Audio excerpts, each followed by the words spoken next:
Bismillahirrahmanirrahim. Dear students, Assalamu alaikum. This is Yunus Khan and I am here with a new topic that is glycogen.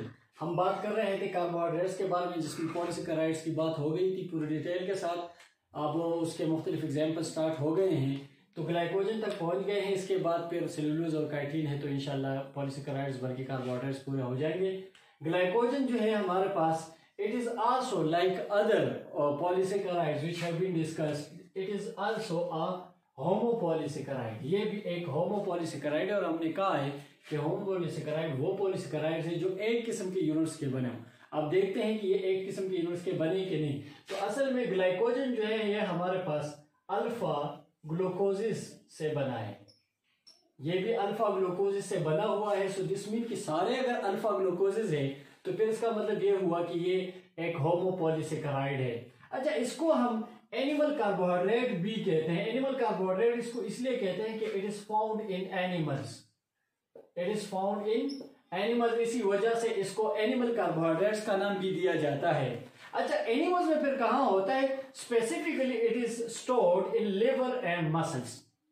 ये जो है liver और muscle में store form में होता है। जब भी हमें जरूरत होती है ग्लूकोज की, तो लिवर और मसल से ये ग्लूकोज में कन्वर्ट हो जाता है, और इसी तरह हमें ग्लूकोज हासिल होता है। जब ये ज्यादा हो जाता है ग्लूकोज, तो फिर लिवर और मसल में ग्लाइकोजन में कन्वर्ट करके स्टोर कर दिया जाता है।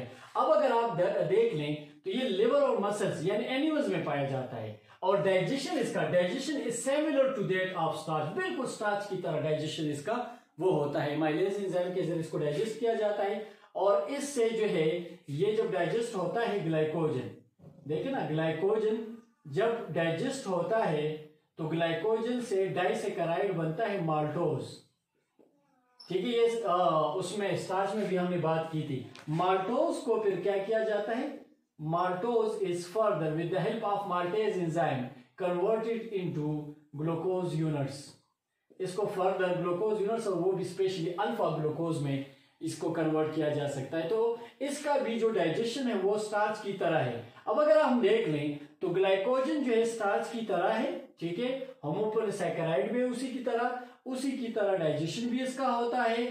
लेकिन सिर्फ फर्क ये है कि it is found in the body of animals, है बाकी स्टार्च की तरह। इसी वजह से ग्लाइकोजन को हम एक और नाम भी देते हैं, दैट इज एनिमल स्टार्च।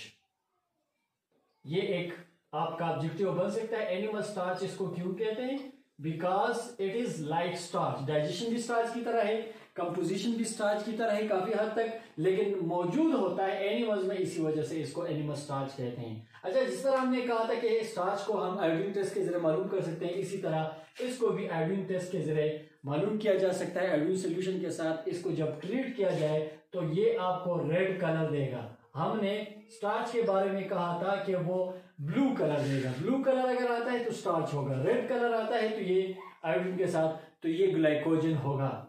आगे, it resembles amylopectin starch but it is more branch than starch. हमने स्टार्च में कहा था कि उसमें एमाइलोपेक्टिन स्टार्च और एमाइलोज स्टार्च, अनब्रांच्ड और ब्रांच स्टार्चेस जो हैं वो मौजूद होते हैं। तो उसमें जो ब्रांच स्टार्च होता है एमाइलोपेक्टिन स्टार्च की तरह ये होता है। बस फर्क ये, हाँ, इसमें ये है कि एमाइलोज नहीं होता, एमाइलोज इसमें नहीं होता, अनब्रांच चेन्स इसमें नहीं होते हैं। बस फर्क ये है कि एमाइलोपेक्टिन उसके स्टार्च के एमाइलोपेक्टिन से ये ज्यादा ब्रांच होता है, more branch, it is more branch than that of the starch. Starch के एमाइलोपेक्टिन से ये ज्यादा जो है ब्रांच होता है। मतलब अगर हम ये बनाना चाहें ना, सिंपली मैं बनाना चाहता हूं, तो ये क्या है? ये एक स्टार्च है जिसके साथ क्या है, इस तरह एक ब्रांच है, इधर एक ब्रांच यहां होता है, एक यहां होता है, एक यहां इस पे होता है, ये इस पे ब्रांचेस हैं। तो it is very much highly branched, बहुत ज्यादा ब्रांच है, ठीक है, बहुत ज्यादा ब्रांचिंग सिस्टम इसमें होते हैं स्टार्च के एमाइलोपेक्टिन की निस्बत। तो इसी वजह से जो है हम कहते हैं कि इट इज लाइक एमाइलोपेक्टिन की तरह है, ब्रांचेस इसमें आ जाते हैं, लेकिन उससे ज्यादा ब्रांच है, ब्रांचिंग सिस्टम इसका जो है उससे ज्यादा है। अब देखते हैं कि इसमें बॉन्ड्स किस किस्म के होंगे। तो देख लें, अगेन वही बात है कि इसमें चूंकि अल्फा ग्लूकोज है, और अल्फा ग्लूकोज पे कार्बन नंबर 1 पे हाइड्रोक्सिल नीचे होगा, ठीक है। तो ये कार्बन नंबर 1 है, और इधर का कार्बन नंबर 1 2 3 4 5 एंड 6, इसका कार्बन नंबर 1 और इसका कार्बन नंबर 4 आपस में ग्लाइकोसाइडिक बॉन्ड बनाएंगे। ये H और OH जो हैं आपस में मिल के निकल जाएंगे एज अ वाटर, और रिजल्ट में यहाँ पे एक ग्लाइकोसाइडिक बॉन्ड बन जाएगा।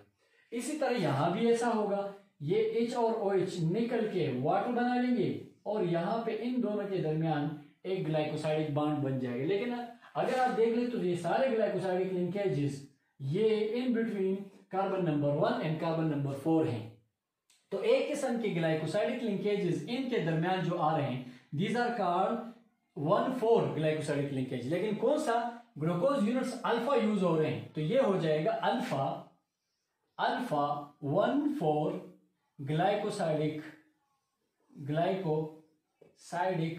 बॉन्ड या अल्फा 1,4 ग्लाइकोसाइडिक लिंकेज। तो ये भी अल्फा 1,4 है, ये भी अल्फा 1,4 है, ये जो सीधा ब्रांच है ये सारे अल्फा 1,4 ग्लाइकोसाइडिक लिंकेजेस होंगे। इसी तरह अगर आप देख लें तो जहां पे ब्रांच अटैच होता है, अब देखिए ना यहाँ पे ब्रांच अटैच होने जा रहा है, ये सीधा है, इसके यहाँ पे या यहाँ पे या यहाँ पे जहां आप ब्रांच अटैच करना चाहते हैं उसमें क्या होगा, ये देखिए ना, ये दूसरा ग्लूकोज है जो ब्रांच बनने जा रहा है, कार्बन नंबर 1 2 3 4 5 और ये 6, इसका कार्बन नंबर 1 यूज होगा और इसका कार्बन नंबर 5 है, ये 6, तो इसका 6 और ये 1 यूज होगा। रिजल्ट में क्या होगा, ये देखिए ना, आपके पास रिजल्ट में ये H और OH मिल के क्या कर लेंगे, बॉन्ड बना लेंगे, ग्लाइकोसाइडिक बॉन्ड। ये ग्लाइकोसाइडिक बॉन्ड इस ग्लूकोज के कार्बन नंबर 1 और इसके कार्बन नंबर 6 के दरमियान है। इस तरह आगे लंबा चेन बन जाएगा। ये अगर आप देख लें ना, इसको मैंने यहाँ पे शो किया हुआ है, ये एक लंबा चेन है जिसमें ये ग्लाइकोसाइडिक लिंकेजेस, ये क्या है 1,4 ग्लाइकोसाइडिक लिंकेज है, और वो भी कौन से, अल्फा 1,4 ग्लाइकोसाइडिक बॉन्ड्स या अल्फा 1,4 ग्लाइकोसाइडिक लिंकेजेस। लेकिन जहां पे ब्रांच बन रहा है, ब्रांच में जो है ये पूरा ब्रांच है, तो इस ब्रांच में भी आगे जो है ना वो 1,4 ग्लाइकोसाइडिक लिंकेजेस है। लेकिन जहां पे ब्रांच ये अटैच हो रहा है, इसका कार्बन नंबर 1 और इसका कार्बन नंबर 6 इन्वॉल्व होंगे। जिस तरह ये हुआ, ये वाटर निकल जाएगा दरमियान में और ये बन जाएगा ग्लाइकोसाइडिक बॉन्ड या ग्लाइकोसाइडिक लिंकेज। तो ये जो बन रहा है, अब ये भी अल्फा ग्लूकोजेस हैं, लेकिन बॉन्ड बन रहा है कार्बन नंबर 1 और कार्बन नंबर 6 के दरमियान। इसी वजह से इस ग्लाइकोसाइडिक लिंकेज को अल्फा 1,6 ग्लाइकोसाइडिक लिंकेज या अल्फा 1,6 ग्लाइकोसाइडिक बॉन्ड कहते हैं। तो इसमें दोनों आपके पास पॉसिबल, ग्लाइकोजन में भी क्या है, आपके पास जो है अल्फा 1,4 ग्लाइकोसाइडिक बॉन्ड भी पॉसिबल है और अल्फा 1,6 ग्लाइकोसाइडिक बॉन्ड भी पॉसिबल है। सेम स्ट्रेट चेन में जो बॉन्ड्स होंगे वो अल्फा 1,4 होंगे, जहां पे ब्रांच बनता है वो अल्फा 1,6 ग्लाइकोसाइडिक लिंकेजेस होंगे। और इसी तरह सारे जो ग्लाइकोजन वो इसी तरह ब्रांच होते हैं, यानी माइलोपेक्टिन चेन्स होते हैं। That is what, branch chains जो है इसके होते हैं। इसमें अनब्रांच नहीं होता कि जैसे सिर्फ सीधा हो, अनब्रांच नहीं होते, एमाइलोज नहीं है। ग्लाइकोजन सिर्फ ब्रांच एमाइलोपेक्टिन चेन से बना होता है, लेकिन इसमें ब्रांचेस बहुत ज्यादा होते हैं। एक ब्रांच ये हुआ, एक यहाँ हो गया, एक यहाँ हो गया, फिर उसमें ब्रांचेस, फिर उसमें ब्रांचेस, वेरी हाईली ब्रांच होता है। ये स्टार्च के एमाइलोपेक्टिन से ये बहुत ज्यादा ब्रांच होता है, ये इसमें जो है वो फर्क है। तो ये जो है हमारा ग्लाइकोजन है जो हमारे बॉडी में मौजूद होता है, एनिमल्स के बॉडी में मौजूद होता है। जब भी हम खाना खाते हैं, ग्लूकोज ब्लड में जाता है, ब्लड का शुगर लेवल हाई हो जाता है, तो हमारा पेंक्रियाज इंसुलिन प्रोड्यूस करता है। इंसुलिन क्या करता है, ग्लूकोज को ग्लाइकोजन में कन्वर्ट करके लिवर और मसल में स्टोर करता है। फिर जब हमें ग्लूकोज की जरूरत हो तो फिर ग्लूकेगॉन प्रोड्यूस होता है पेंक्रियाज से, एक हार्मोन है, वो लिवर और मसल्स में जो स्टोर्ड ग्लाइकोजन है उसको वापस कन्वर्ट करता है किस चीज में, ग्लूकोज में, और ग्लूकोज ब्लड में लाया जाता है और इसी तरह ब्लड का शुगर लेवल मेंटेन किया जाता है। तो this is about the glycogen and discussion. बाकी जो वो हैं वो आगे वीडियोस में डिस्कस करेंगे। फिलहाल यहाँ तक ये काफ़ी है, नेक्स्ट वीडियो तक इजाज़त दीजिएगा। अल्लाह हाफिज़।